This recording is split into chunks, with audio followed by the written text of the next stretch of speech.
All right, this is Trevor Crane, and I'm going to be operating solo. Robin is still in Australia for a little while longer, so today we have Module 3. And let me just make sure I recap who we have on the line today. If there's anyone else, I think I heard one more beep. I've got Terry, Amy, Sandy, and Stacy, and is there anyone else? Athena. Athena, nice to have you here. And I know we've got a few people that will be listening in on the replay as well. So welcome everybody to the call. And then, Amy, you had mentioned the homework, and Sandy, you had gotten confused on which class and which homework. So can we have somebody else? I remember writing that down, the business about the pages, but I don't see it in my notebook, and I'm usually pretty clear on writing things in my book. That's weird. Well, let's get some quick feedback from someone else who knows what the exact homework was, because Robin led last week's call, and I heard the whole call except for the homework. So, I do remember the pages. Okay. So I think you've got it right. Well, let me just hear it from someone else. I just want to clarify and then get some feedback as far as who did what. So I want to know where everyone's at and answer any questions, just if there's anything we need to clean up from last week. So can someone else help?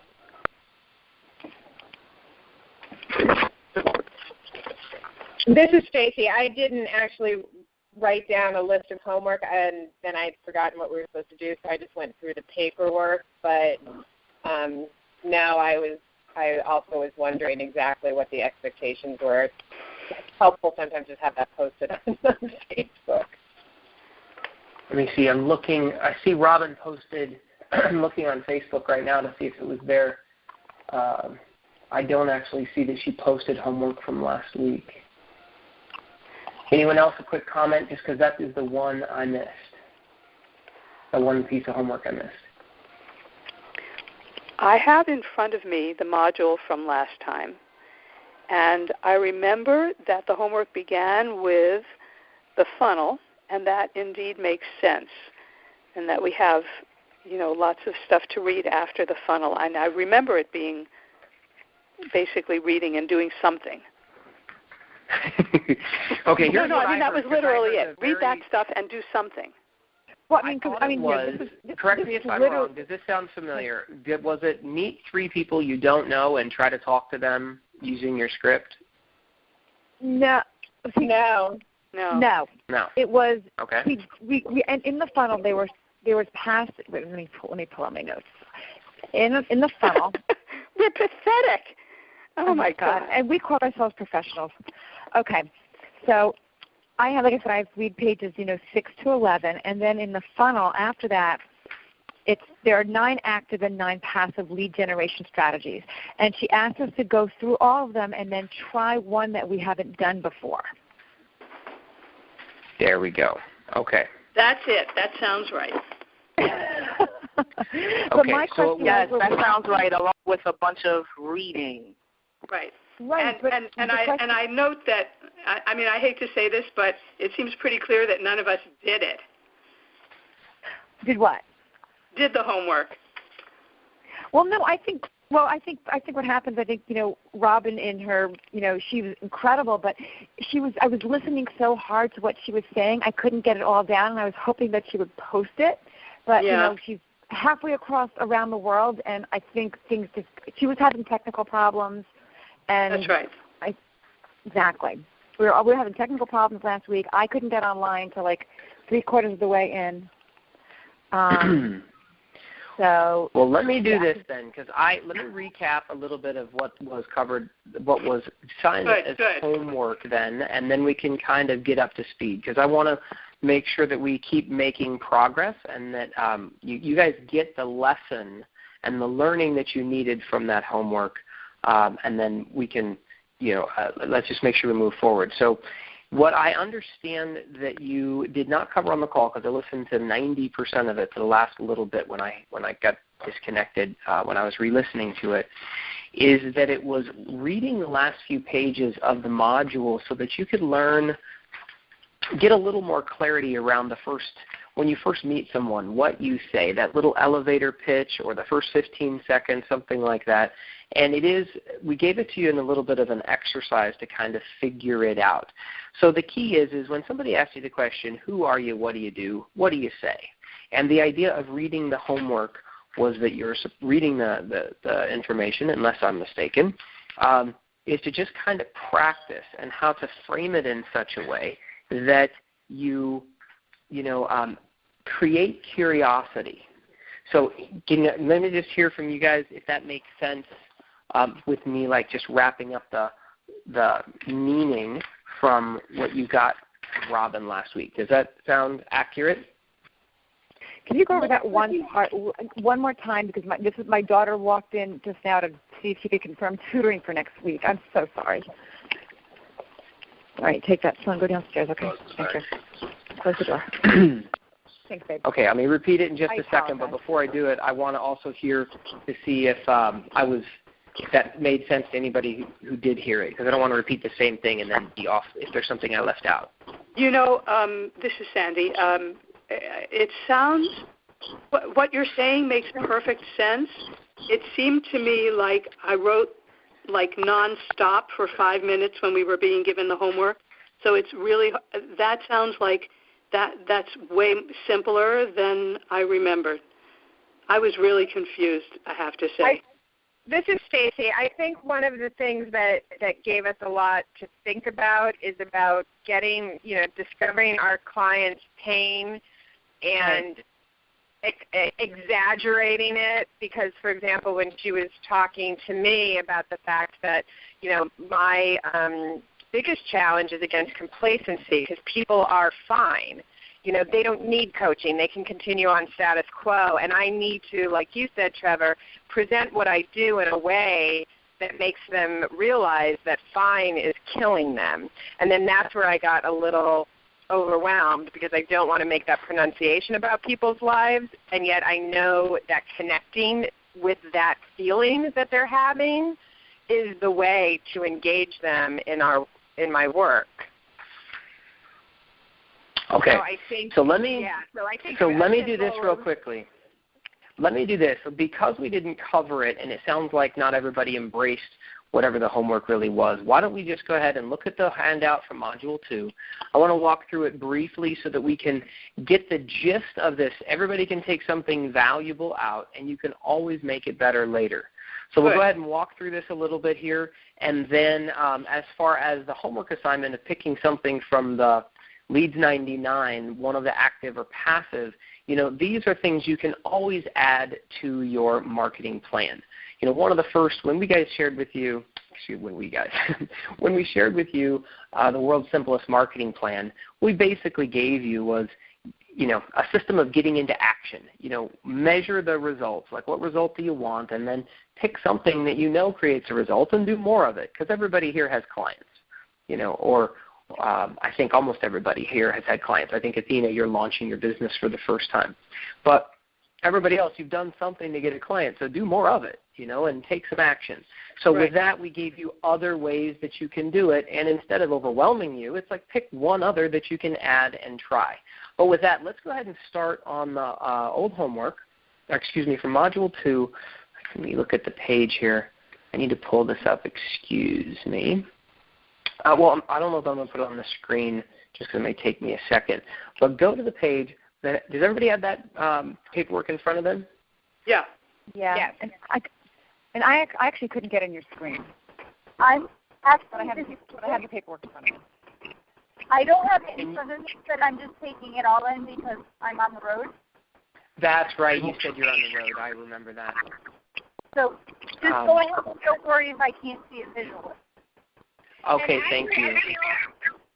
And the card is extremely valuable. So even though, some of us are struggling to remember what it was and the action items, it really was a very valuable call. And one action I did do is because she had us think about what clients we've worked with in the past and what qualities they had that we liked. And I ended up reaching out to an old client, and she responded with what I guess if it was in a Word document, would have been a full-page response of how valuable our time was together. And she's actually worked with another coach, and the comparison between how how much I supported her on a deeper level than this other person she worked with. And it was actually very reaffirming. And I went through her letter and underlined all the points she was making about what I did. So if that could be considered part of the homework, then that was a very valuable exercise, because it was very motivating for me to be like, oh, this is a significant impact, and to hear this woman articulate it really helped me understand what it is that I do. That's great. Right. So well, I just want to give Robin some credit, because I don't want you to go back to her and say, they don't know what you guys are talking about. No. Yeah. We all agree that we got a lot out of it. We just I think we all sort of lost it at the end. So here's what I got. Hello? And just, can you guys hear me? Somebody on mute? Or did I get disconnected? Can you guys hear me? Yes, we can hear you. I can hear you. Okay, cool. So what I did is I listened to the whole call, and I actually thought it was a fabulous call. I only missed the last little piece. So all I'm trying to do, we don't have to focus much more energy on it, is I just wanted to make sure that you I wanted to know what the homework was and if you had any challenges over it. So since there is a little bit, we're going to cover it. So is that okay with everybody? Yes. Yes, thank you. Okay, cool.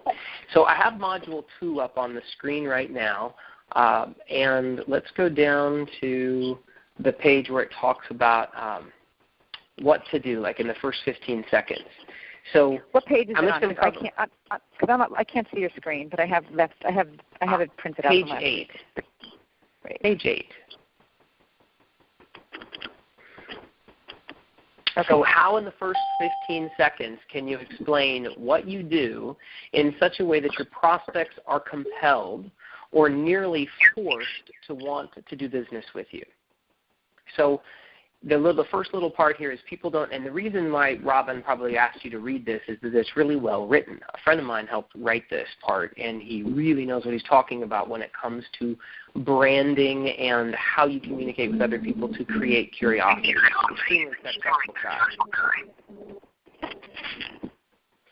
I'm going to mute someone right here. I'm not sure who that was, Hello? but I could hear there was a lot of background noise there. Can you guys still hear me? Yes. Okay. When there's some of that loud Great, I can. I don't know about anybody else. I muted out. So at any rate. So real quickly, hold on, let me go back to my screen. Okay. So this first part talks about people don't care at all about you or what you do.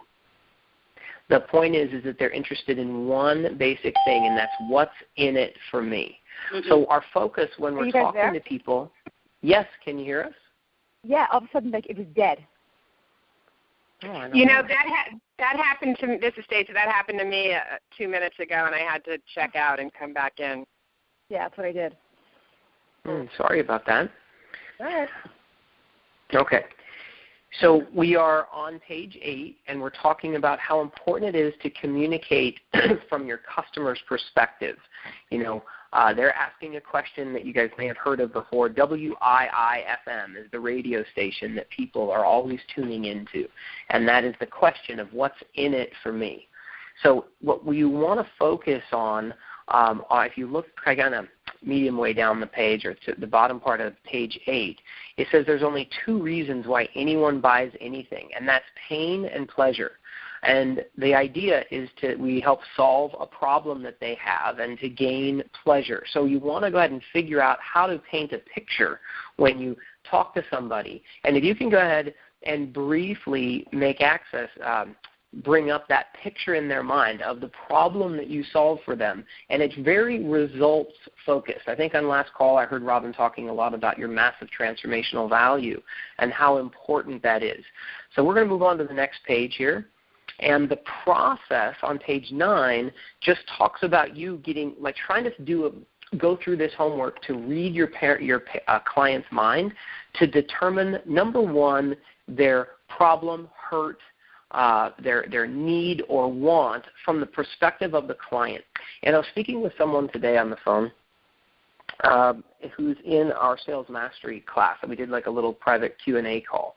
And she and I were talking about the value that she brings, and she was telling me about her. I said, okay, what do you sell? And she was telling me some of the nuts and bolts. Like I would get 2 PR. She would write 2 PR campaigns for me, is what she was saying that she would do. And I said, well, what will I get from that? And she was having difficulty expressing. So she answered, and it was hard for me to understand. So I was confused about the result I would receive. So she was phrasing it in terms that she was familiar with, but not necessarily me. So in this case, I talked to her about her doing some PR for us. And I said, look, what I want is my pain is I don't know how to do PR. I don't know how to write it. I don't know what to say. I mean, I do to a certain extent.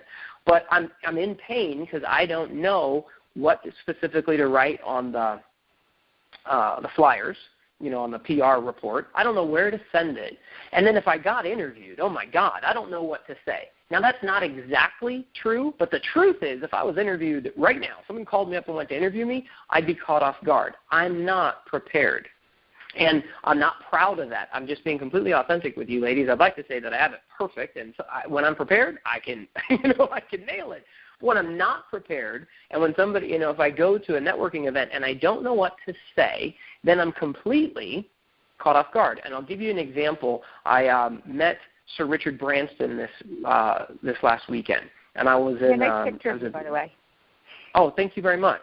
And when I met him, it was kind of a very odd, random happenstance that we ended up connecting. And he sat down next to me, and we had a brief conversation. And the funny thing was, 24 hours later, I thought of some ingenious things to say. But I wasn't prepared, and I actually have a couple of projects that I'm working on that would be perfect to work with Sir Richard with. But instead of being prepared, I kind of just got caught up, like in the moment. And it's certainly not the first time. I mean, I know we've all been to networking events, or I've been asked the question oftentimes, like, who are you? What do you do? And when you say something lame or blends in, there's nothing about standing out that says blend in, be boring. I'm promising you. And I don't know how much I stood out to Richard Branson, but I didn't do the most awesome job in the history of people communicating with an awesome potential, somebody that could help you. So what we want you to do in this context is to figure out what you can say in the first 15 seconds to get those people who really want to do business with you. And in the example on the phone I had when I was talking about the result that I would get from these PR programs that she was going to write for me. And the result that I want, like I'm in pain because I don't know what to say, I don't know how to write it, and then if I got the gig, I would be also panicked because I don't know exactly how to maximize it.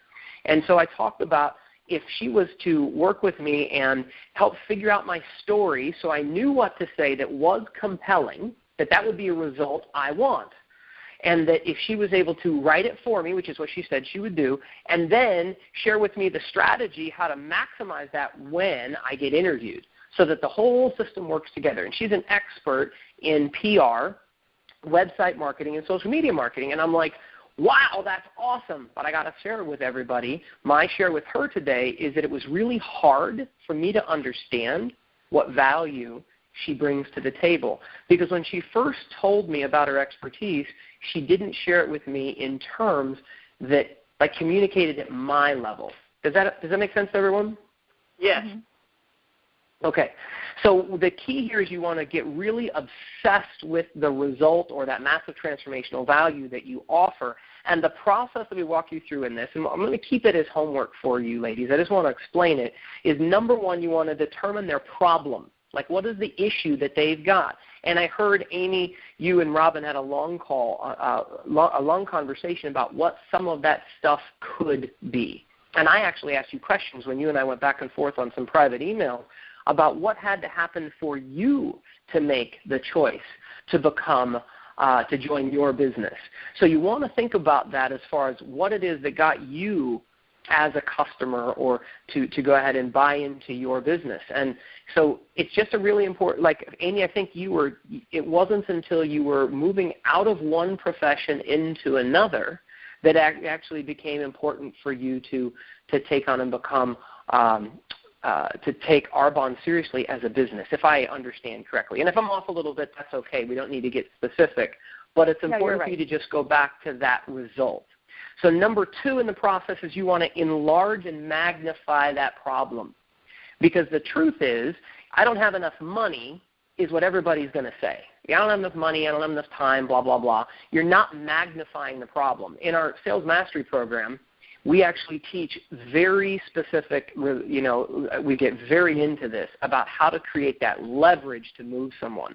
So really briefly, you just want to magnify the problem. If you can quantify it and turn it into numbers, all the better. And you just do this for yourself. This is your homework for your customer. Number 3, you get your prospect's agreement that this is indeed a problem for them, if it's all that's possible. Number 4 is let your prospect know you understand their situation, which I think we've covered, unless I'm mistaken. Have you guys heard of the Awesome A's, Ask, Align, Associate? Have we covered that on this? No? Was that in Sales Mastery? Or was that in ICAP? I'm sorry, I'm not hearing right. Have you heard that before, Ask, Align, Associate? Yes. Okay. Yes. Cool. So aligning with them is to let them know that you understand their perspective, and then you articulate that you can solve the problem. And it can be done really briefly.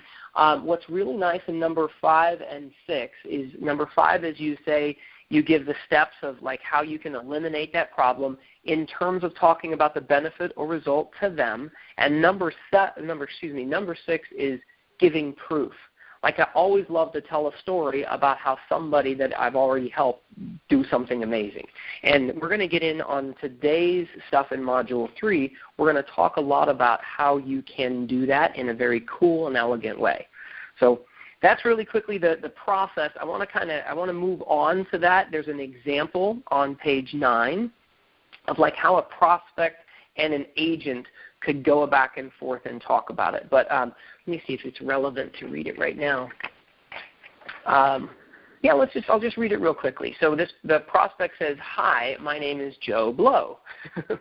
The agent says, "Nice to meet you, Joe. My name is Sue Smith." Actually, can somebody just play along with me? I'm going to volunteer to read this.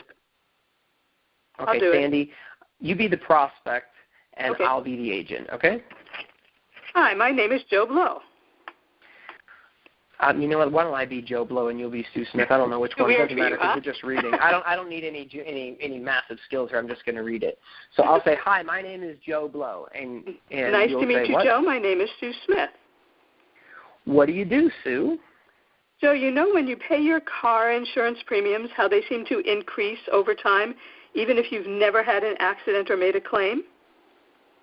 And then we pause. There's power in the pause, everyone. So you wait for your prospect to nod, make a statement, or at least smile, acknowledging that they understand. And notice this too. The person asking the questions is in control of the communication. So I asked Sue in this case, "What do you do, Sue?" And she said, "Joe, you know when you pay your car insurance premiums," I see there's some misspellings here, "how they seem to increase over time?" So it frames it. So she's assuming that I'm paying my car insurance. She's assuming that I'm in pain and it's increasing over time, even if I've never had an accident or made a claim. So she's gone ahead and done her homework about a pain that I might be having, and then she's waiting to see if I understand. Okay, go ahead, Sue Smith. Plus, by the way, Sue answered the question by asking a question, so she took control. Yes, I think I left that out, but I meant that. But yes, absolutely. So next question. Go ahead. Yeah, it's frustrating, isn't it? I mean, why should good drivers have to pay for poor driving habits of those who are less responsible? It's really not fair. And to top it off, it's insulting. So do you see how she's now, she's magnifying the pain, which is, and then, again, waiting for the prospect to verbally or non-verbally acknowledge that they're in agreement. So go ahead. Well, being in the business as well as being a consumer has helped me understand exactly what you must go through when you get your insurance bills. And I don't like it any more than you do. So what I've done is to develop my own system and process to help my clients avoid paying those high and unnecessary costs. I call it my personal risk analysis, or PRA for short. It all starts with my first meeting with a client to determine precisely what their risks are, how much they can self-insure, and how much they need to be covered by insurance. Then I put together a report that gives them several options so they can choose the one that best solves their problems and does so cost-effectively. It works great, and my clients love it. And that's why more than 96% renew their policies with me every year. So I got to say, that is a mouthful for you to memorize. But here's the thing. Just you want to be prepared. So this homework assignment is for you to, and the 1 through 6 I gave on that, by the way, Sandy, that was an awesome job reading. Really was. You did a great job. I spent many years doing that, so if it hadn't been good, I would have been very embarrassed. You did really well. Thank you. But here's the homework for everyone to go back to, and I'll make sure that we don't have too much homework at the end of today's call so you can just do this. It's 1 through 6 on the page before this, of you just getting clear about your prospect's pain, probing it for a little bit. You can go through it, and then, like, how do you solve it specifically? And I remember Robin did cover on the last call. She did a great job with this, of, like, how you can name your system or process. And Amy, even you that I know you do network marketing, you can still use some of this. You still have a method and a system. And many successful people that do network marketing, that's one of the first things they want to know is what's the system you use, because they want to know that there is a system. When Robin and I started working with the company we're working with, that was extremely important to us. And they didn't exactly name it. But go ahead. They didn't what? They didn't exactly name it, but that's not their expertise necessarily. But it's just, this is a great example of the my clients love it at the end of this. And it's a PRA for short, personal risk. I call it my personal risk analysis. You know, we do, you know, when we started someone new in network marketing, we gave them their launch call. You know, you name things to give them power. So just make sure you do this exercise. It's a really, really good one. And there's on page number 11, it has blanks, so you can fill in the blank. And you don't have to be as long-winded as that whole thing was, but you do want to model some of those elements. You know, Sandy, like you mentioned, in this case, Sue Smith was asking questions and then waiting for the person to confirm, like they were on the same page with it. You won't always get the opportunity to use this, but you want to have something that can catch their attention and create curiosity and prove, in this context, that you're solving a problem.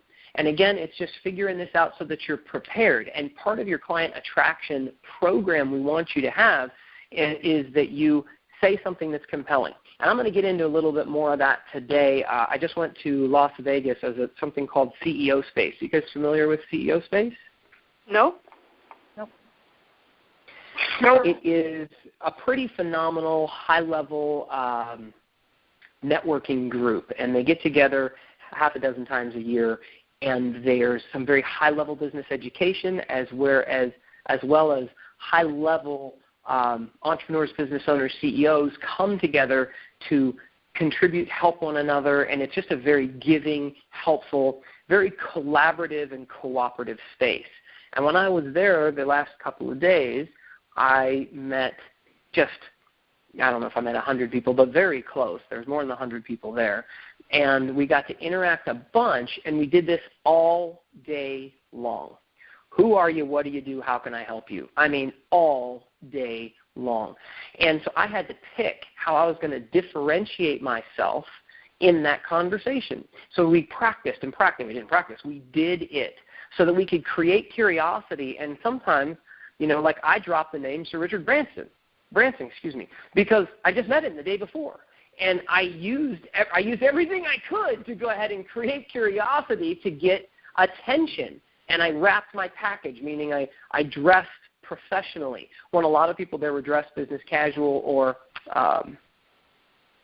even they're wearing jeans. There's nothing wrong with that. But I stood out and got comments the whole time because I just dressed nicely the whole time. And I like to wear pink because when I wear pink, ladies usually say, you look great in pink. So that's pretty awesome. I don't usually get comments when I wear all the other beautiful colors. When I wear pink, I get noticed. So that's one of the reasons I wear it, because it stands out versus blends in. Does that make sense to everyone? Yes. Yes. Yeah. Okay. So that's wrapping your package. Extremely, extremely important. Now, we're going to go on to I covered briefly the last few pages of handout number 2 for last week was just you picking maybe a marketing activity that you haven't already done. Like add to. I remember, Sandy, you and I had a coaching call one time before we started this course, and you said you were thinking of adding LinkedIn as a marketing activity. And I said, brilliant. Just don't stop the other stuff that you're doing. You add to versus replace. Because the first time you do something, you're going to have some challenges, which we've covered before. Right. Okay. So the homework then is to basically just review that, fill in the blanks that's on page 10, so that you have a little phrase that you can say. And you can use any part of it at any time. And I think, unless I'm mistaken, I thought I heard Robin say, go out and use it. Go out and speak to somebody and try to interact with them a little bit, because anything you write down, by the way, you can write it down in 10 minutes and be done. You could analyze it over for the next week and not share it with anybody, and not get much out of this exercise. Or you can just do it, get out there and test it. And what was great about this last weekend is time and time again, after one person after the other, we got to use the phrase, say it again, say it differently, and go out there and use it. And finally, I got something that was, it started to make more sense and just feel more conversational. So that's our homework from last week, is do your homework. Fill in the blanks on page 10. Go out and share it with another human being. If you're really awesome and you want to take on a big challenge, share it with 3 people that you don't know and just test it. And if you smile and nod and ask a couple questions, you win. It's no big deal. You're just trying to create a little curiosity. Does that sound fair? Does the homework now sound easier? Yes. Yes, thank you. Thank you. Okay. Cool. So with that very simplified and summarized, let's go on to Module 3. All right? Let me bring that up on the screen. So we're in Module 3, and if you guys go to page 2, let's cover very briefly why no buy. Like, why is it that people don't buy? And I met a gentleman. Trevor, you're just going to be following the module, right? Because for some reason I'm not on your screen at all. Can anybody else see my screen? I just want to make sure I'm not dealing with technical difficulties on that. Okay. So yes, I'll go through the module one page at a time. So the first one we're going through is why no buy, which is page 2. And it says there's 2 reasons why people basically don't buy. I mean, if we're talking about client attraction, we're going to have to help you figure out the conversion, and some people, again, get freaky-deaky about the fact that they don't make a sale. And this weekend I met a friend of mine that I haven't seen in years, and he's known as the $1 billion man. And by the way, I want to share that with everybody. This guy is known as the $1 billion man.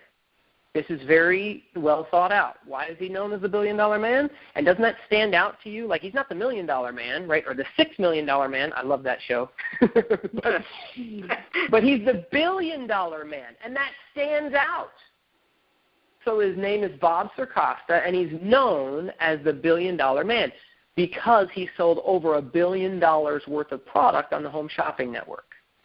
And he's considered an expert in sales. So I'm basically selling you him right now. But it has to do with the fact that that's what he told me, that's who he is. That's who he is, and that's what he does. And he's an expert in sales. And one of the first things he does when he gets up to teach about sales is he'll tell people that he hates sales. And nobody believes him. He and I sat down and just had a private conversation. I've taken some of his courses years ago, and I haven't seen him in years. So we sat down to just have a conversation, and we were talking about, and I said, well, I've been teaching about sales now for quite some time. And in fact, I used to align with you all the time, blah, blah, blah. We were talking. And he's laughing that, like, people get, I shared my freaky-deaky, is the word that Robin and I use a lot. And he said, absolutely. He's like, people are so freaked out. And they actually complicate the whole sales issue instead of just seeing sales as like helping people and serving them. He's like, if they would just get that, and he works so hard to just get people to get it, because he hates sales. He loves helping people. And on the call that I did earlier today with one of our clients, she said the biggest thing she got from our Sales Mastery program was just the reframing of her beliefs around helping people in service when it comes to sales. And she'd always heard that, but she's really gotten it at a whole nother level. And in fact, she said she went out and she recently got 2 no's that in the past would have like devastated her. Like she would have been emotionally down and thought she messed up, where now she sees it as, oh, thank goodness, and she has a different meaning that she attaches to those. In fact, she's celebrating the no, and she now has the tools to feel really good about the fact that it wasn't a match for her. So very briefly, these 2 reasons why people buy, number 1 is that they don't want it, which is kind of fun. That's good, because not everybody's going to want your stuff. We don't need them all to want your stuff. Number 2 is they don't believe you. Now, if they don't believe you, this is the measure of your communication. If they don't trust you, they're not buying. And if you say it weird, or you think it sounds beautiful, but they think it sounds weird, and I'll share with you a story. I met a gentleman through a friend, and he helps people legally not pay their taxes, become a United States citizen that is not required to pay their taxes. And it's a pretty outrageous statement and claim that he makes. And then he tries to back it up with some stuff. But I don't know about you ladies. How would you like to, and my challenge with him when he shared this with me was, he's like, do you want to know more, and do you want me to help you do this, and do you want to give me money so that I can, help you never pay taxes again? Like, what would that be worth to you? And it was kind of a good question, but I thought he was like a crackpot. Because I'm like, what do you mean you can legally just not pay taxes? And he told me some stories that were such a leap of faith. It sounded completely wacky-doo-dah, like completely off the reservation. And let's just assume that he's absolutely on the money. But my impression of what he said was like, you're a loon. I'm scared to death to do anything you would say. Does that make sense to you guys? Yes. Absolutely. Like he was just, I'm like, so basically everything I've ever been taught for my whole life, Al Capone went to jail for tax evasion, and you're telling me I just don't have to pay taxes? I can take your course, and I'll just get to stop? I mean, what's that come from? And he's like, it's the law, and he starts defending it. And I'm like, dude, if you want my feedback, the measure of your communication right here is I think you're a loony bird, a complete Looney Tune, because you haven't connected with me. I don't know if I said that exactly, but I can be pretty straightforward. But that's the measure of communication. I did not believe him. Not in a million years would I believe him, unless he would have framed it. And I tried to give him some different ways to kind of communicate it better. But anyway, that is the measure. If you've got people not saying yes to you, and you know that they could or should, you want to measure that performance and say like, hey, I need to improve what it is how I'm saying it and what I'm saying. Let's move on.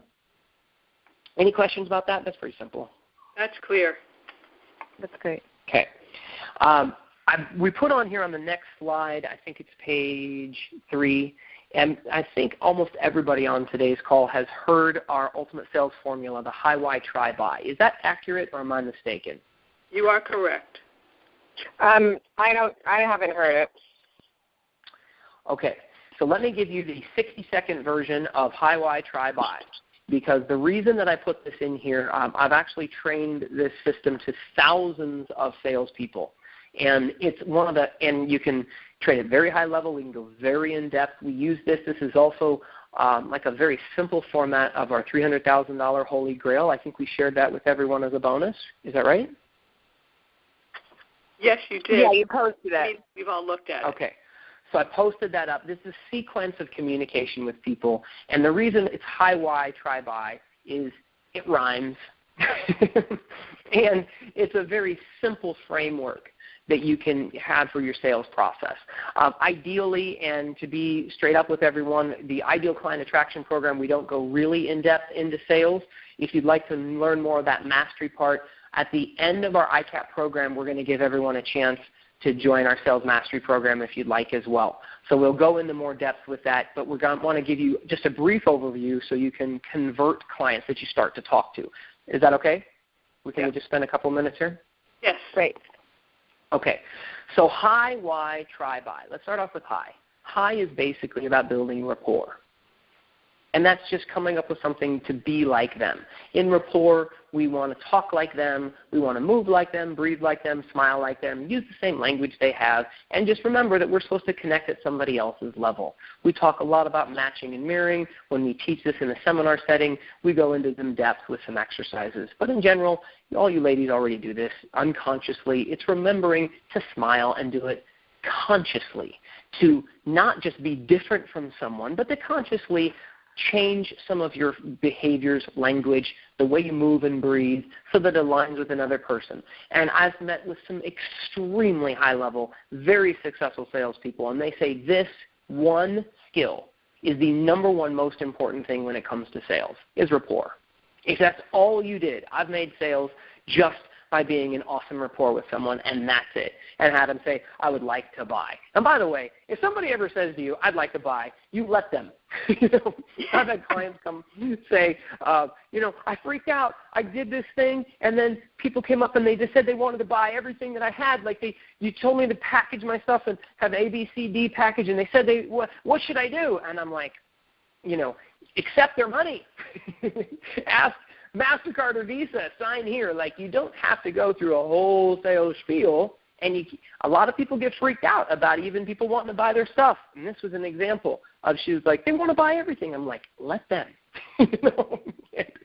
And anyway, so that's high. Why is basically you dig for pain and pleasure. On the left-hand side of the screen here, you ask questions that first probes for pain. And that's the four little, you put P-A-I-N in blank on the left.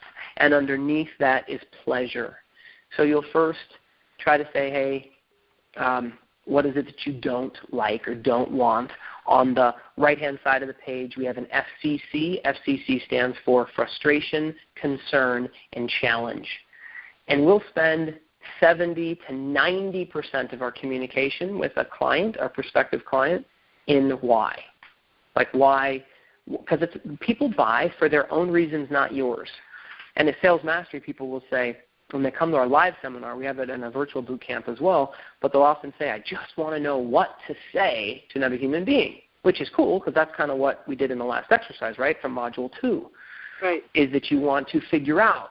But then notice when Sandy was reading Sue Smith's part, I think that was her name, she said some stuff, but then she asked a question to like see if she was aligning with in this case, I think it was Joe Blow. So you probe for pain first, pleasure second. MW, by the way, stands for magic wand. And again, in why, you ask a lot of questions. So the question about pain that we ask, and this is on the $300,000 Holy Grail. You'll see this on the if you look at that handout as a bonus, it says, what made you curious about coming here today or having this meeting with us? And then when it comes to frustrations, concerns, and challenges, you'll see our benchmark question that we use is, what are the primary frustrations, concerns, and challenges that you're facing right now? Phenomenal question. I could teach about this for 2 hours straight. I just did it, actually. Just last week I recorded a training call we're going to have that goes into some depth with this.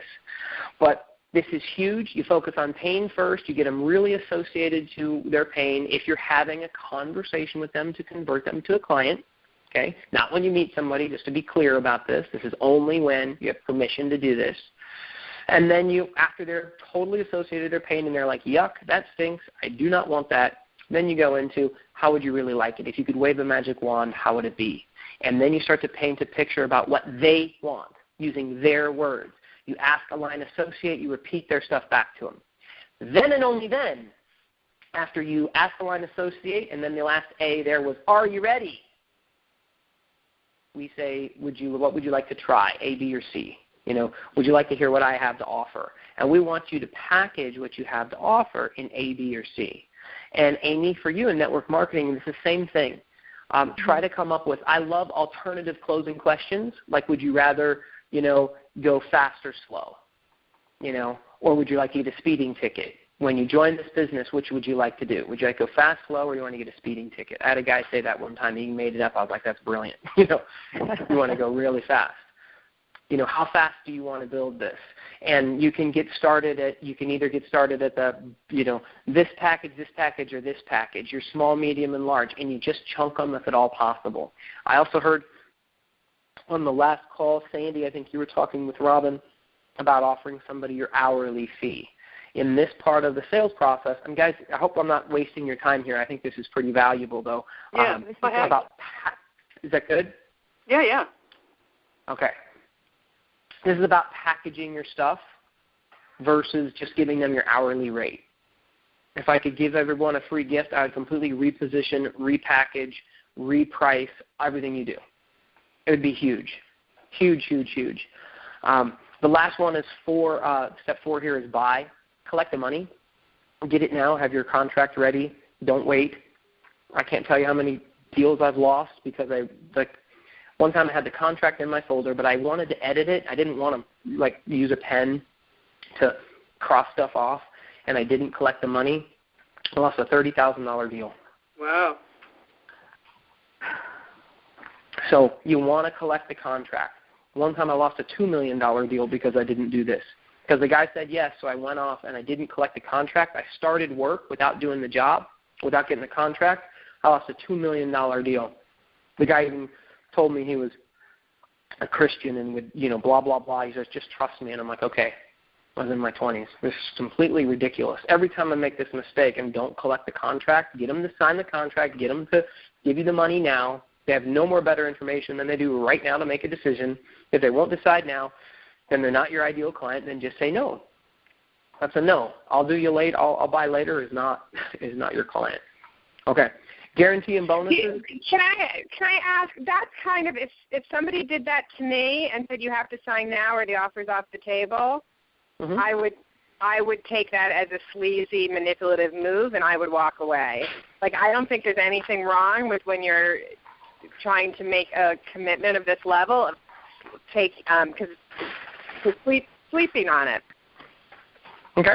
So here's the thing. You totally are right that people are going to, for example, have your beliefs around sales. I have my beliefs, and Richard Branson has his beliefs. And there's not really right or wrong. It's just you get to make a decision. What I'm sharing with you when it comes to the Ultimate Sales Formula is a strategy you can use that will help influence your buyers. And you may say, I don't want to do that. And that's fine. I mean, I sometimes will give people a day or two to make a decision. And if you look at the $300,000 Holy Grail, you can see we don't close a deal at the end of each one. I'm giving you a structure and a framework. The key here is everybody who tells you they're going to think about it, most people won't buy later. They just won't. So what you do is there's a ton more I could give you around this concept. You get to pick it and think of it as paint. If you get watercolors for your little kid or whatever, and you have all this paint, and you get to use the paint in the order and sequence that you think is appropriate. So we're going to give you some stuff. If you don't like one of the things, don't use it, but use the other stuff. And just because one part you don't like, and there was all kinds of stuff when I was working on the beach and had my water sports business. There was all kinds of stuff I would not do because I thought it was inappropriate until I had to get a job to support my business habit, and I was showering on the beach to run across the street and work at a restaurant all night, and I was getting 3 hours of sleep for 6 months. I said, this is killing me. Finally, when I was so uncomfortable, I was finally willing to make some changes in my business, and then I made $350,000 a year for the first time in my life as a 20-some-year-old. When I was not willing to repackage, reprice, to do some of the things I thought. It was salesy to me. But then it got to the point that I realized I was just helping and serving, and you want to figure out what's right for you when it comes to your offer. What I'd recommend is that you get people to choose quickly, and you give them a discount if they do. Because people who choose quickly are awesome clients. And if you look at the $300,000 Holy Grail, we have a phrase on there that you can read. I don't remember exactly what the sentence is, but it's something to the effect of, the reason we give you this discount for acting quickly is because we know when you make a quick decision, you're more likely to create results. So to support you to that end, you're going to be an easier client for us to work with. We'll give you a discount if you act now. If you don't want to act now, that's fine. You can buy from us later. You'll just pay our retail rate, whatever that is. But if you act now, you're going to get our discount. Up to you. We call it our scholarship program. You totally choose. And if somebody thinks that's sleazy, then they're not going to buy. That's fine. Then they're not your client.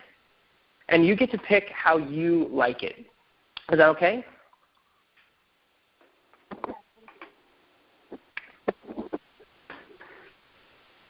Hello? I'm not the one who had the objection, but it's okay with me. Sounds good. Okay. I just want to make sure but here's the deal.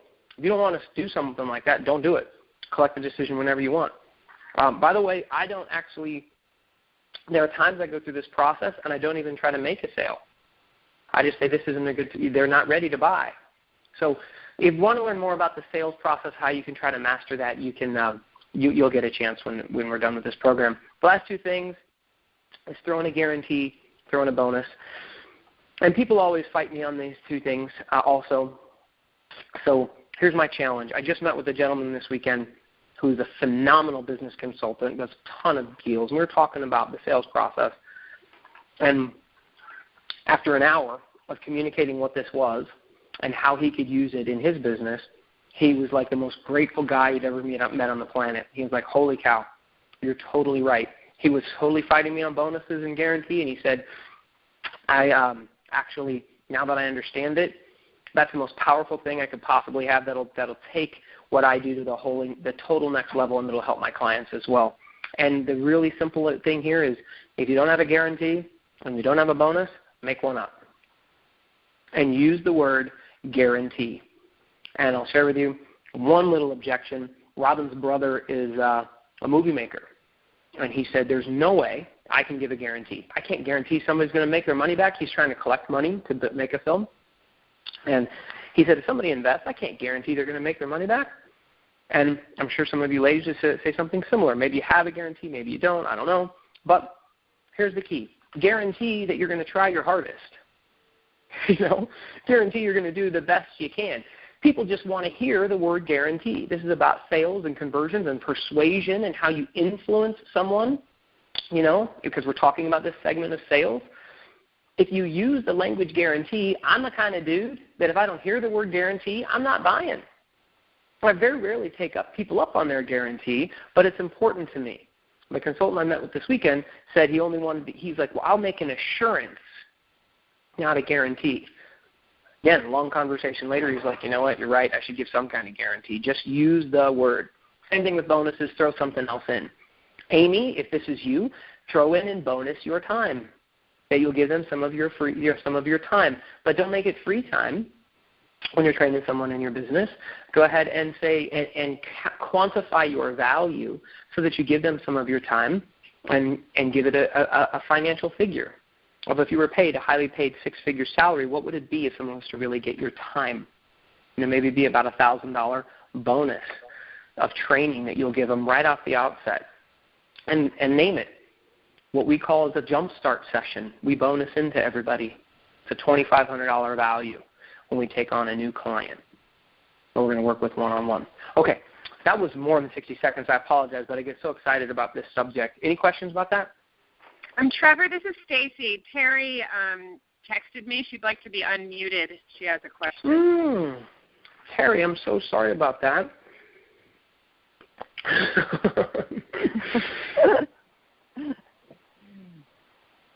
Yay! Okay, I think you're muted now. I was just going to bring up the point of you added the guarantee, but you already went into that while I was trying to say something. All right. So you read my mind at the same time, I guess. Okay. Cool. All right, well then let's go ahead and I want to make sure we move quickly. We spent a lot more time on some of the stuff than I thought we were going to, so let's do this. This module, Module 3, we're actually going to cover on today's call, and next week we're going to cover this information as well.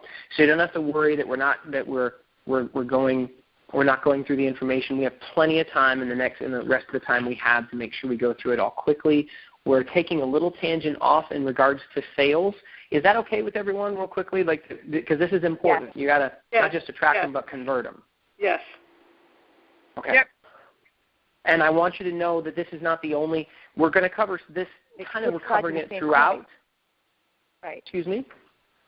I just feel like they go hand in hand so many times. I feel like there's such synergy between the two because you need to understand one to get to the other and vice versa. I would agree, and quite frankly, that's why we put it in here.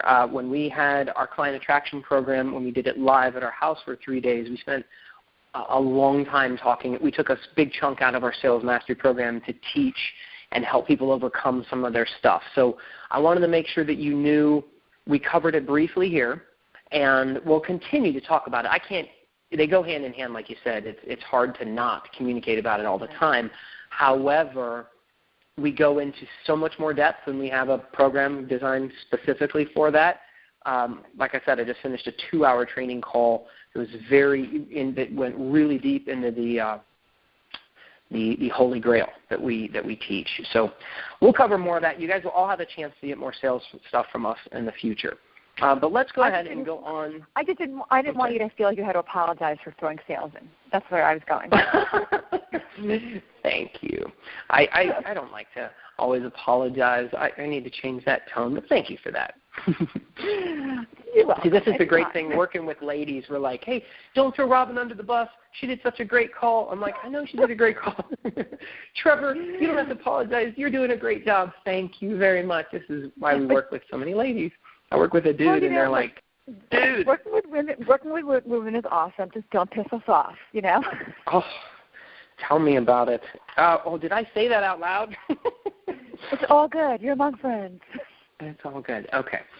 So let's go on to the next step. By the way, the last line on this page, it says, what's the next step towards your success? And what we want is for you to have mastery. We want you to commit to mastery, which is what we kind of talked about at the beginning of this call. Okay. Not call, but this series of having mastery. So let's go to page 4, if you're following along or you're on the screen. Very simply, this is what you say to another human being to make it very simple. Easy steps to selling. And again, we could spend more time on this if we had more time in the course, but we'll cover it briefly. Here's what I got is step number 1. And a friend of mine who does very well in sales and online, this is exactly what he says. Whether there's an email, a video, face-to-face, he's going to say, okay, here's what I got. And then you explain it. Here's what it is. Package A, Package B, Package C, if you're following our little system. You know, we usually say there's 3 packages, but this is the one I recommend. Which of those do you think is best for you? Like, let's say it's, Goldilocks and the 3 bears. There's the big bowl, the small bowl, or whatever, and one was hot, one was cold, one was lukewarm, whatever the deal was. Which would you choose? Small, medium, or large? I'd recommend medium for you based on what I heard, but I don't know. What do you think you would like? So that was the question part. But here's what I got, A, B, or C. Question number 2 is here's what it will do for you. In the context of what we've been talking about so far, this is your massive transformational value. This is the benefit to the person. So the girl I was speaking with today about PR, I said, you know what I would like your PR to do for me? I would like a guarantee that I get on TV, radio, magazine, and newspaper, the big 4. And I'm like, do you call them the big 4? Because they seem like the big 4. She's like, yeah, those are the big 4. I'm like, give me a guarantee that you can get me in all of those.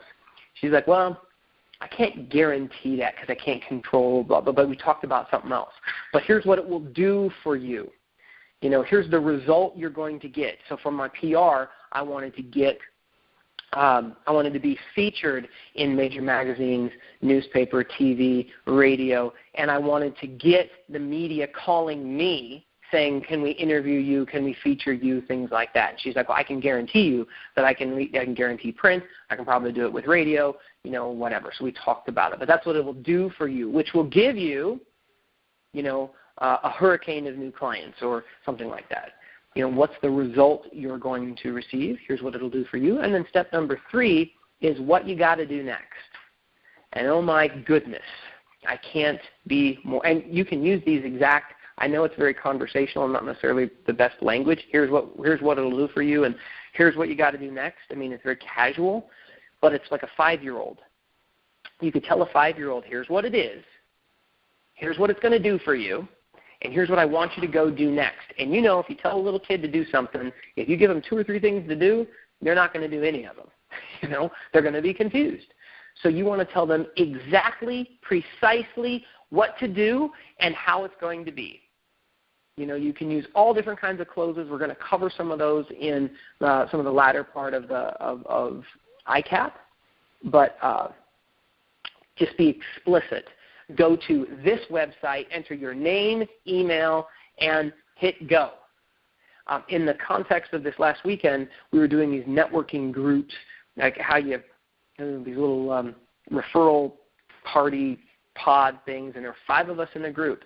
And somebody came over, and for 1 minute, he told us what he was doing, what kind of referral he was looking for, and he basically said that if you're alive and a human being, that you need what I have. So he said, so now that I told you what I've got and what it will do for you, he said, now everybody give me your card. And he held his hand out. And so we all gave him our card because he told us exactly what to do. And it was huge. He was very slow, very explicit. He told us exactly what to do. So he said, now everybody give me your card. He put his hand out. We all gave him our card because he told us exactly what to do. Believe me, if they don't want to do what you want, ask them to do, they won't do it. So it's okay. 3 easy steps to selling, very simple. Any questions or concerns about this? That's pretty clear.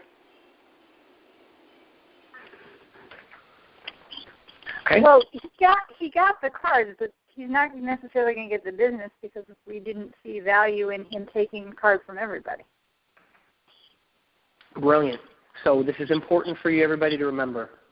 For those of you who join us for Sales Mastery, we're going to get very clear about the stages of your sale. You can write that down right now.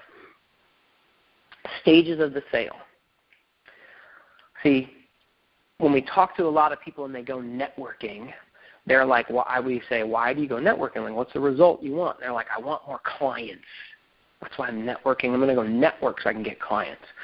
But the challenge is that's not the first stage. And in each stage, the only purpose for your communication in each stage of the sale is to just get to the next stage. And basically you want to say anything and everything you can to get to the next stage, as long as you're being honest, ethical, and all of that stuff. But what you're figuring out is the measure of communication. Like, what do people need to hear who are interested in your stuff? Not everybody, but what do people need to hear to move you from one stage to the next?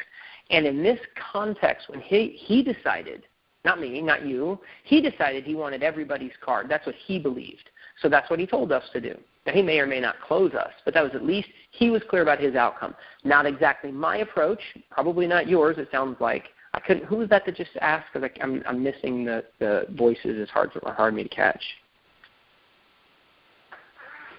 Terry. Terry. Thank you, Terry. I think you're probably on and off with mute, which is great. Yeah, just the stages of the sale are extremely important to understand. Sometimes people get all excited, and this is why they could come off salesy sometimes, is they're not going through the stages of the sale. And at each stage, you're collecting a decision about whether or not somebody wants to go to the next stage. And if they don't, that's totally fine. In fact, when we teach you Sales Mastery, we talk to you about celebrating the no. No, they won't want to move on. I'm like, I almost hug them and kiss them. Because I'm like, thank goodness I don't have to waste any more time. Like, they don't want to move forward. Like, I would love for people to just tell me early on, I can just stop wasting my time. Trevor, I don't like you. I don't want to work with you. Oh, thank God. I really appreciate that so much. I can shut up. We can go do our same thing. And they may say, I like you. Let's go get a beer. That's cool. I can be friends with someone that doesn't have to buy from me. But, no's okay. So stages of the sale are something we'll cover again.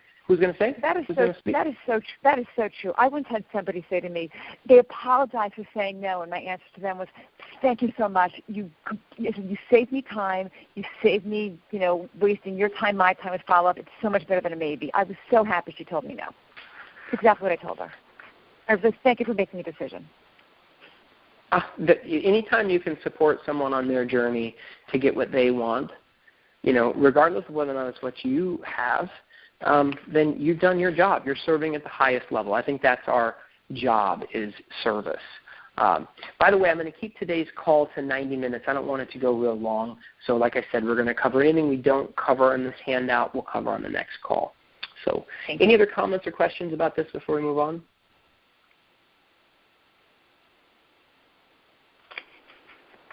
Moving on. Okay. So we're going to talk about the 4F. This is the next page. I think this is page 5, I believe. Yes. Okay. The 4F. You can improve your conversions by helping people associate to the 4Fs. And the 4Fs are finance, family, faith, and fitness. Finance, family, faith, and fitness. So when you affect any one area, it's going to affect all the other areas of their life. So when your product or service can go ahead and you get clear about how it could change someone's finances, you can also then talk about, and you want in your arsenal of communication, how you can talk about the impact that will have on their family. You want to have in your arsenal that you know how it will affect their family. You know how it will affect their faith is another big one. You don't have to do all of these. But if you can figure out how your prospect relates to these and how your product or service can benefit them in these areas, then you have power. You have huge, huge power, because these are some of the core 4 things that people associate a lot of emotion to. Their family, their faith, their fitness. I mean, I don't care how much money you have. When all of a sudden you have a big old health challenge from you or the family, it becomes the most important thing. And money doesn't seem that all important until you don't have much of it, and then it seems awfully doggone important, and so forth. So this was just real briefly. Your only real homework around this is to just get clarity. If we had a little more time, we could spend it on it, but just get clarity about how your product or service can impact the 4Fs. And when you can figure that out and jot a couple of quick notes about how it really does affect that, or ask questions to discover in your prospect what's most important to them, you can just ask questions in regards to these areas and dig for the meaning and influence and leverage that's most important to them, and shift our focus on this segment. I kind of want to move on from this because I think it's pretty self-explanatory. What are any questions or concerns or confusion around this? Anyone?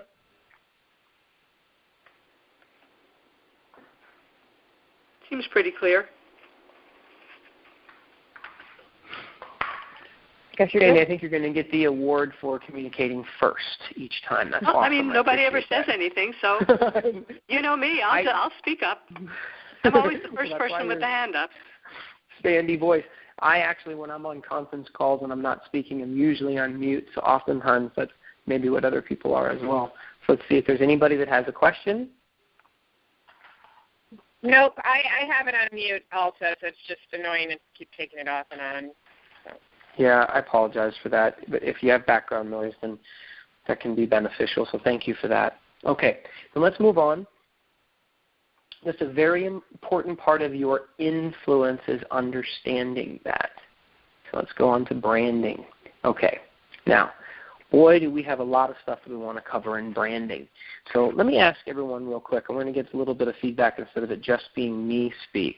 Who would like to start with sharing what is branding? What do you think branding is? Let's get at least 2 comments.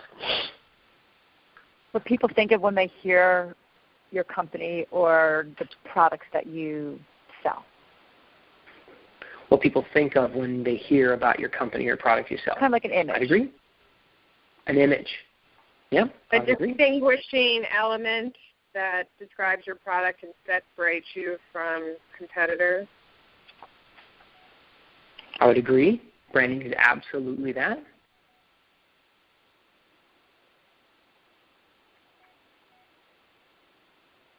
Anyone else see it a little differently?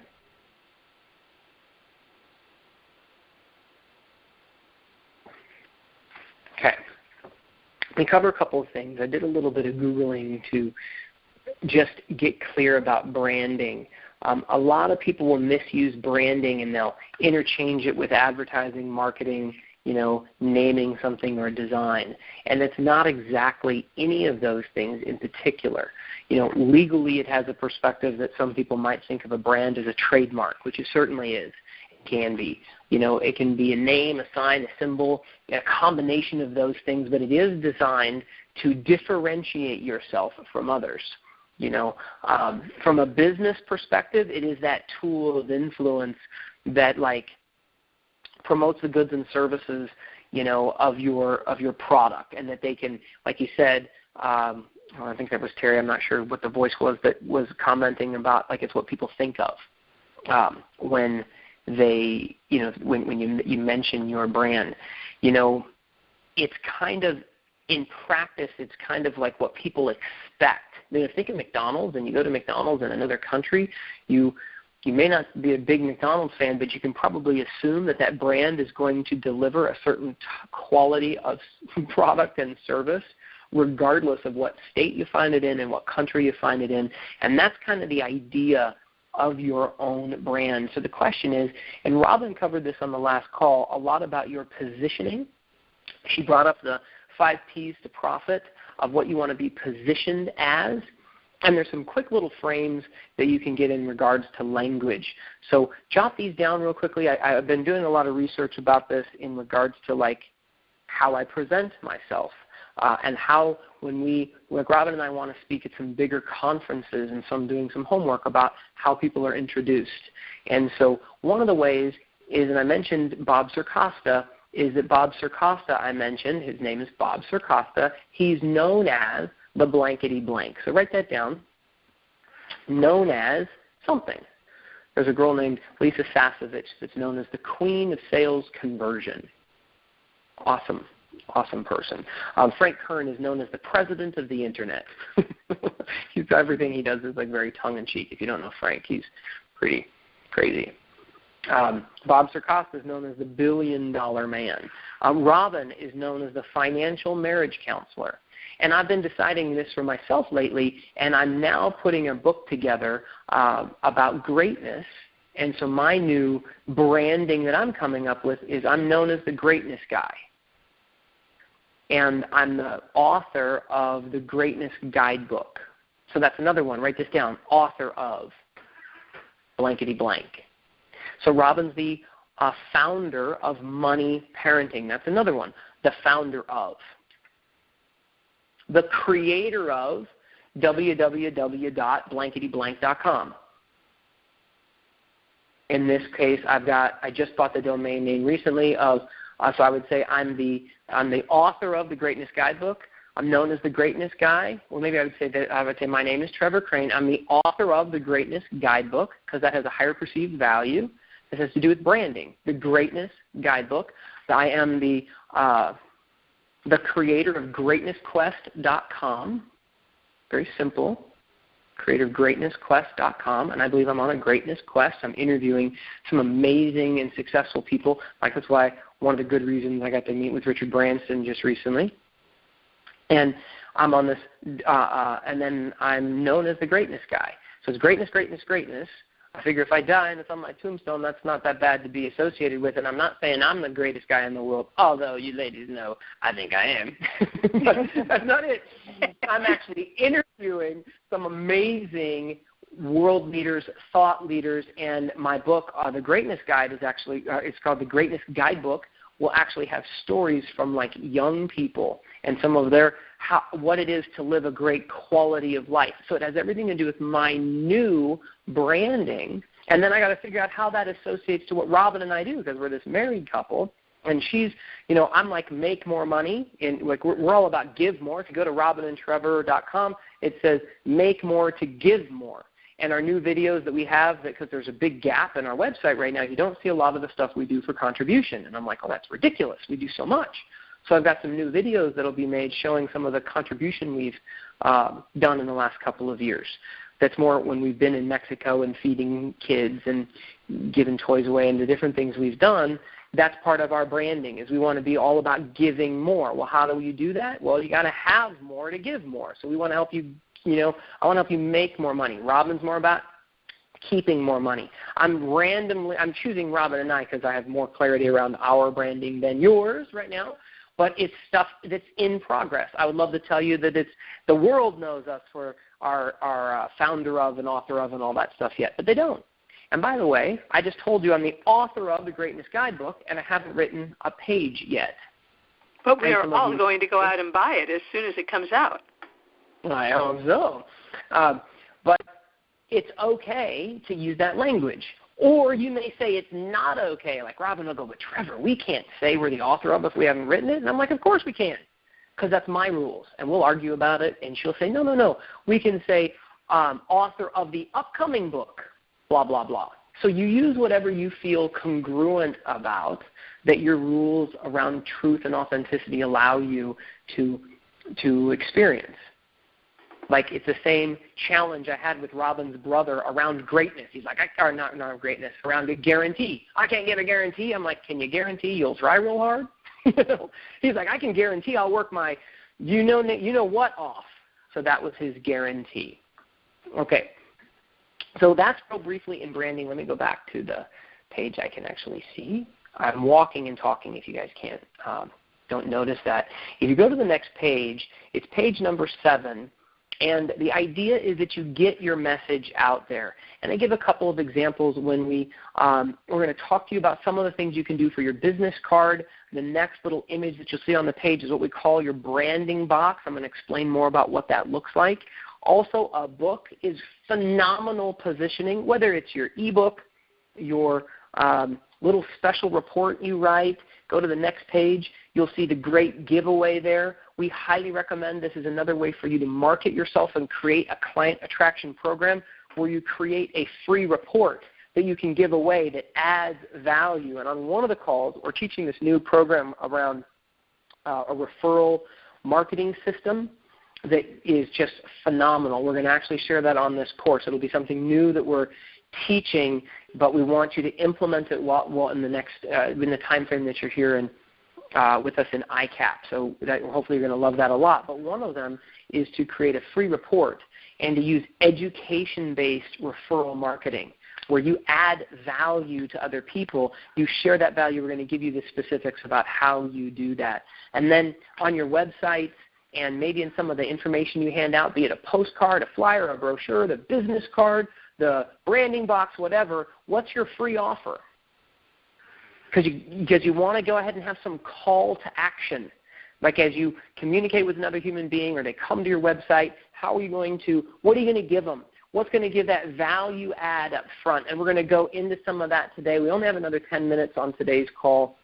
We'll probably only spend the next 5 just so that I can take any Q&A and we can make sure we end on time. So this will kind of be the last stuff we're talking about here. But we're going to get into a little bit more of those. If you don't have any of these yet, then we want to help you create them. So let's go to page number 9.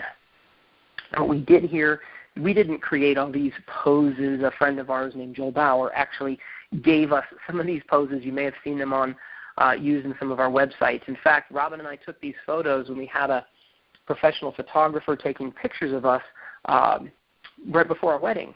And we put on our suits to say, could you take some professional photos for us as well? And we can use these are some basic poses that you could use. And, you can take these with your own camera. You can, even your iPhone or whatever you've got, and you can take poses like this.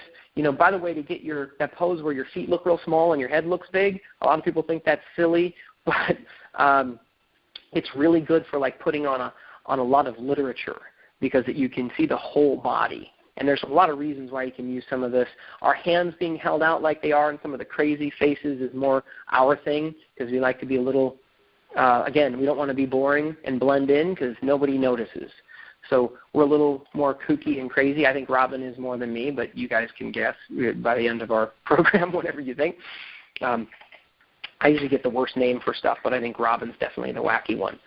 She's the instigator. But these are some great poses that you can use, and I won't say that it's your homework because I'm not going to make you do this, but if you come up with these photos, you can have somebody Photoshop them. There's a program called, if you don't know what it, if you're not savvy with your computers and Photoshop and things like that, that's okay. You can go to a website called Fiverr, Fiverr, Fiverr.com, and you can ask somebody to do some photo touch-ups for you and just do a cutout. So you take a couple pictures, have them do the cutout for you. It costs you $5, That's almost nothing. And you could have a couple of these things, these images that you could use for any of your material. And I know there's professional photographers out there that would kill me for just saying all this, but the truth is, they like you need a real professional headshot, and I get it. I think those are great. But you know what? Don't let a professional headshot or professional photography hold you back from just getting these done. Pull out your camera, get them done, have somebody take a couple images of you. We gave this to you in a printout so that you can actually literally get in the pose that you like. And just pop a couple of these. I've got them immediately drag and droppable, whatnot, on my computer, so I can send it to anyone at any time for anything that we're promoting. But this is really key because it's one of the tools, it's one of the things that oftentimes will hold people back from being prepared, from taking action, from getting your direct mail piece out there because you don't have a professional photo, or for getting your special offer on your website or whatever it is. So if you have some of these images ready, it's going to be extremely valuable for you. Any questions about that? Nope. Okay. Nope. Then real briefly, let me end with you in the box. So the little phrase here, this is on page number 10.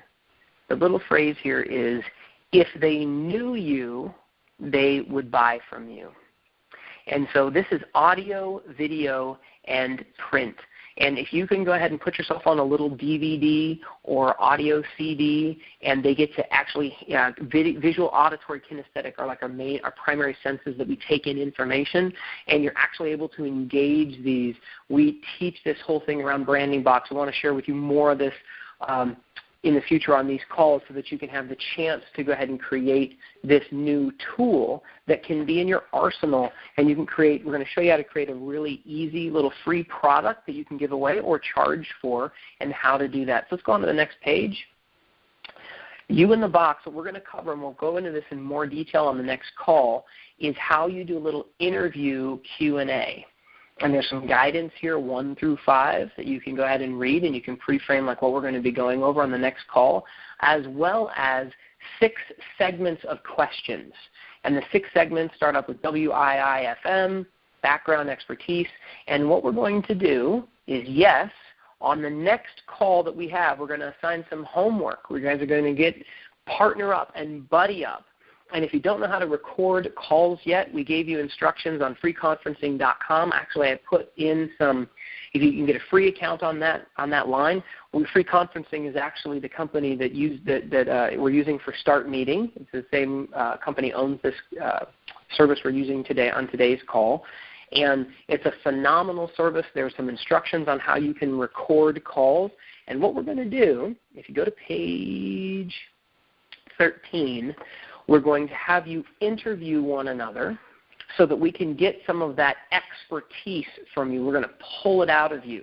And as homework, and I don't think, unless you guys are crazy, I can go ahead and sign it for you this week. I kind of want you to do last week's homework this week, and so I'm going to just postpone this. And unless some of you want to connect, I'll shut up in a second and see what you guys want to do, because we can assign this as homework, and you guys can, if somebody wants to buddy up and partner up now, you can do more of this in the next week. But up to you, so I'll give you that in a second, that chance. But these are some of the basic questions for you to prepare some answers. And maybe you want to do this, maybe you don't buddy up, but at a minimum you'd want to look at this and start answering some of these questions, because we're going to buddy you up to interview one another and do it live on that freeconferencing.com, and you can put together a CD in instantly. Like in as long as it takes you to record this thing, you can get it done. And we're going to also share with you some of the templates when it comes to design, about how you can design your business card or this branding box or something else. And you don't need to have technical skill of audio recording and editing and anything like that. You don't have to have the visual, digital skill of Photoshop and all of that. We're going to help you leverage that so you can find somebody else to do it for you very inexpensively, and whatnot. But I would highly recommend that you review these questions at a minimum, and there's some examples here, of how you can, how you guys are going to do this. And you're going to interview one another. I'm going to go back to page 11, where it gives you the guidance.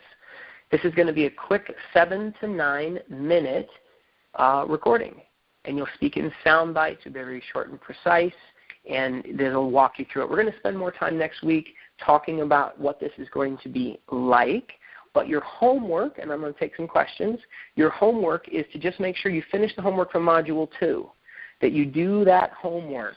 You go talk to another human being and practice that who you are, what you do stuff. And Sandy and I read that little role play piece. I think it was a good example of how the conversation could go. But go do it with someone you haven't met before, and even if you make mistakes, that's okay. You probably won't do it perfectly the first time, but you want to get prepared and better prepared in that context. So now, any questions about, that was kind of a lot of stuff I just threw in at the end about testimonials and whatnot. Any questions about anything I covered? I have a question. This is Terry. Hi, Terry. Hi. One of the challenges that I have, and I think other people might, depending on what they do, is that when I'm talking to a client or a potential client or someone that I'm networking with at an event, what I do is very personal. So for me, I have a challenge sometimes that that person might be right in front of me, but there's also other people that are around. So what I would naturally say, I get stumped sometimes because I don't want to ask probing questions in front of other people where they might not feel comfortable. So, anytime I say anything, I have to understand that when I'm presenting or asking questions or even telling them what I do, it may hit them, hit their uncomfortable place that they don't even want to talk anymore. So I have to, ride a very thin line in regards to what I say, how I say it, and approach that pain part of them. Okay, great. So for you, Terry, when you're meeting someone, what is the goal when you meet them? What's the goal when you say, hi, how are you, what do you do? What is and that's one of the stages of your sale. So what do you want at the end of that communication? What's your desired result? I want them to understand what it is I do. I want to be memorable so that they remember me. But sometimes it will come out in conversation that happened tonight when I was at a networking event, that she's like, oh, if you looked in my closet, like she brought it up, but then there's someone else there. So I find it a challenge. I answer the questions, but not the way I would if I was working with her. It ends up more informative, like if she were to tell somebody else and not directed towards her, because I have a hard time directing it towards her because she's not the only one there, but she brought it up. So you see what I'm saying? Okay, so let's say, I think you're known as a fashion doctor, right? Yeah. Okay. So so I would challenge you that what you're really looking for, and I'm hearing a little bit of feedback. Are you guys hearing that as well? I don't know where that's coming from. Yeah, it sounds like an aviary in the back. I'm not sure what it is. I don't hear it right now. Terry, I wonder if it's you. I don't know, but I'll just continue because I want to be brief because we're over our time right now, and I want to make sure I answer any of the questions. But Terry, I'll put myself on mute and see if it goes away. Terry, it actually does. So I think it is like for some reason when I'm talking and like you were getting some feedback from your phone. So thank you for muting that. Let me just give this brief answer or feedback to that. And so one of the things I think you're looking for, and this might be the stage of the sale for almost everybody here. I might be a little bit off base, but let's just assume that for the time being, is that when you meet someone for the first time, what you're hoping to create is curiosity. And for those people who are curious to know more, you'd like to get their information. So you want to build enough curiosity so that they go, you know what, I would like to learn more. May I have your information? Or when you ask for their information, they're like, of course, I'd love to connect with you. So that's the purpose of this 15 minutes. And honestly, my best elevator pitch is asking people about themselves. I'll just be straight up. They don't really care about me anyway. They care about themselves. So if I just ask them questions about them, in fact, some people will say, hey, Trevor, who are you? What do you do? And or, whatever, you got a name badge on, and I'm like, you know what? Enough about me. Tell me more about you. I completely turn it into a joke. And they're like, they just ask me what I do, and I'm like, you know what? Enough about me. Why don't we talk about you? What do you do?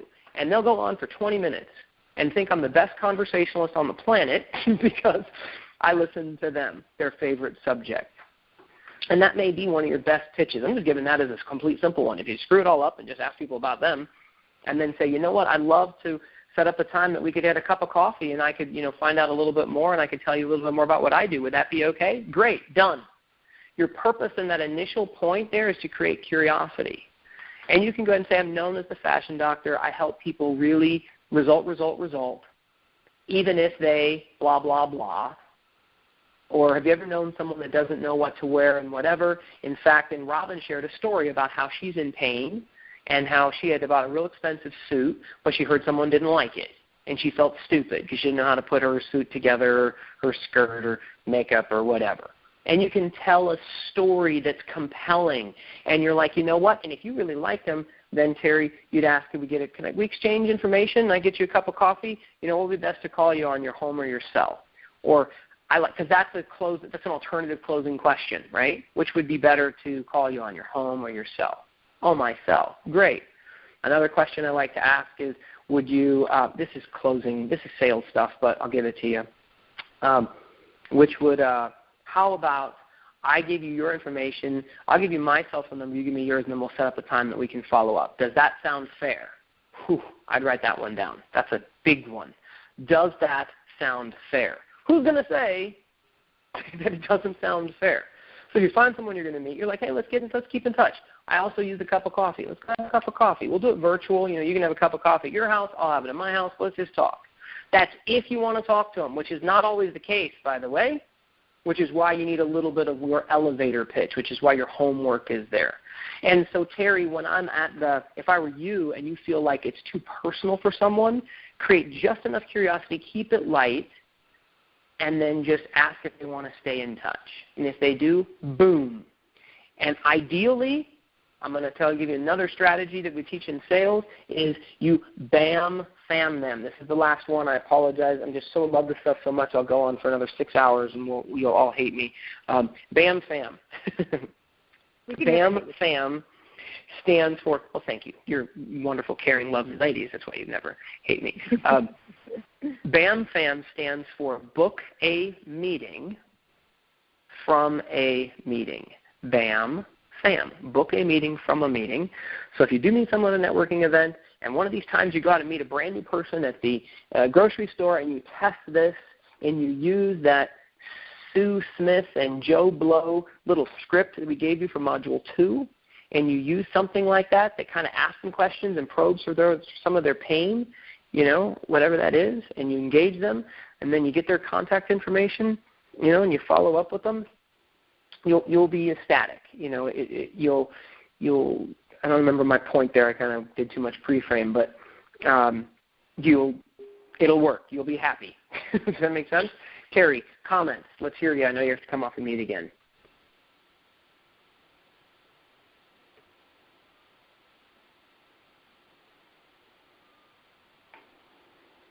You're still on mute.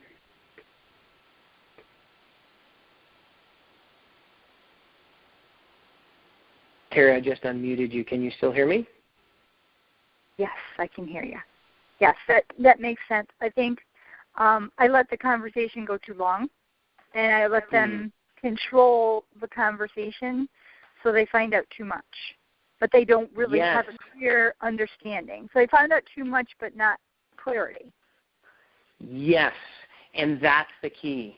I don't want people to know too much about me because, you all, like, I don't know who's single and who's married on the call, but, you've all had the idea at least, or maybe you remember a time when there was a guy at a singles bar and he was standing at the bar being all aloof, and you probably thought he was very attractive. You didn't know much about him. He was mysterious, though. Like the guy that came up and vomited all over you about his car and whatever. Like that's not the guy you wanted to get with. It's people have an attraction. You want to create a client attraction. What is going to pique their interest and get out after that? Especially for network marketing, oh my God. Or if you just get to talking too much about yourself, it's like they don't care. It's not the appropriate time. Get out. Excuse yourself. Get in, get out, get their information, and move on. She even said to me, "Oh, how do you do that?" And then I'm like, "Oh," and it should have been at that point in time. You know what? That would have been the appropriate time to make that approach. Well, why don't you give me my information, and then go on from there? But I just get excited that she's asking me more questions, that I kept talking. Yeah. So as soon as somebody starts asking those types of questions, then for me, because here's the confusion. You were like, well, let me tell you because that will help me. No, it won't. Now they're going to use that information to frame a no. They're going to try to use this little bit of information to go ahead and decide I don't want to talk to you again. Your purpose at this stage of the sale is to create enough curiosity that they want the next appointment. See, I think we said this at some point. I say this all the time. I'm guessing you've heard this before. Your business is so simple. It comes to two things. Your business really is about setting appointments and keeping appointments.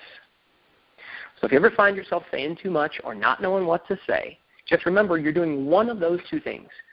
Are you in the middle of an appointment? Great. Then if you're on the appointment, your only purpose of the appointment that you're on right now is to get the next one. Now, they could become a client. You go, am I trying to get them to be a client right now? No, I'm not. So I'm just trying to set an appointment. So you set the appointment. You set the expectation. For a cup of coffee? No, you're not trying to get them to become a client. It's a casual cup of coffee. That's the next stage of the sale.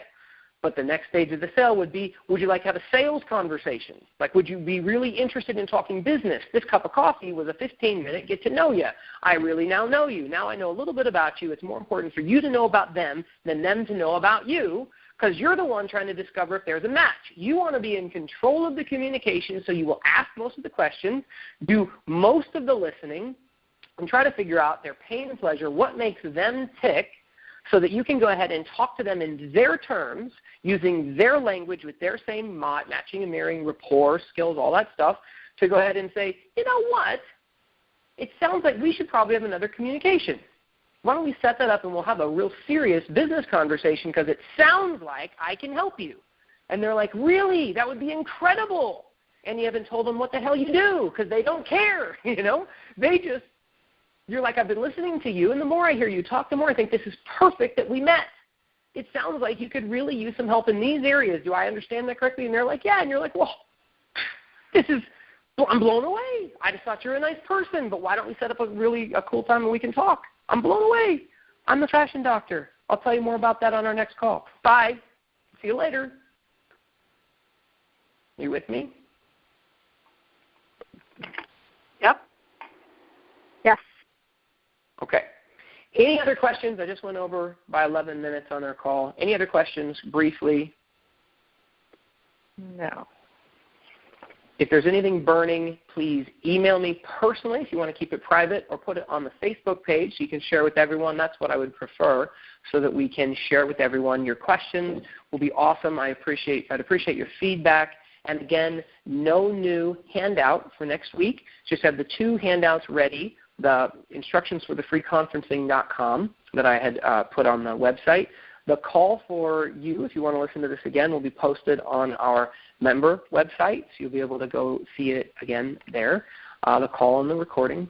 And with that, I just want to say thank you, ladies, for being here, and I look forward to talking to you all next week. And I would challenge that anybody who's not speaking a lot, I would love to hear more from you on the call to ask any questions so that we can do more interaction. So I know, Athena, I have yet to really talk to you live on any of the calls here, very rarely, so I want to make sure I hear more from you and everybody else who's just kind of silent. It's not my time and Robin's time to talk the whole thing. We want to do more interaction. But with that, everybody have a great week. And, I'll tell you more about my experience with Sir Richard Branson and some of the stuff I learned from that here really soon. So look for that. It'll come out as soon as I get the time to post it. Okay? Oh, thanks. Thank you very much, Trevor. Thank you. Thanks, Trevor. Hey, ladies. Thank you so much. You're welcome. Have a great night. Have a great week, everybody.